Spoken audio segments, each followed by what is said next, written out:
ప్రభు వారు ఒక ప్రాంతానికి వెళ్ళారండి. ఆ ప్రాంతంలో ఒక కోనేరు ఉంది, పెద్ద కోనేరు. ఆ కోనేరు చుట్టూ ఎటు చూసినా కానీ అటు ఒక 100 మంది, ఇటు ఒక 100 మంది, ఇటు ఒక 200 మంది, ఇటు ఒక 100 మంది, 4 ముళ్ళ ఎక్కడ పడితే అక్కడ జనాలు తండోపతండాలుగా కూర్చున్నారు.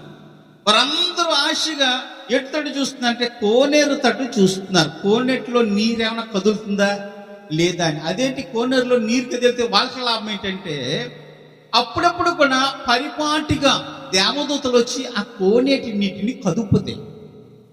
ఇలా కదిపినప్పుడు ఎవరికైతే రోగం ఉంటుందో, వ్యాధి ఉంటుందో, బాధ ఉంటుందో అటువంటి వాడు ఎవరైతే మొట్టమొదటిగా ఆ కోనేటిలో దూకుతాడో వాడికి స్వస్థత కలుగుతుంది. ఇందు నిమిత్తమే వారు ఏం చేస్తున్నారండి, ఆ కోనేరు అలాగే చూస్తున్నారు. ఎప్పుడు కదులుతుందా, ఎప్పుడు దేవదూత వస్తుందా, ఎప్పుడు మనం స్వస్థత పొందుదామా అని తమ సమయాన్ని పాడు చేసుకోకుండా దేవుని కొరకు కనిపెట్టి ఉన్నారట. ఒక వ్యక్తి అయితే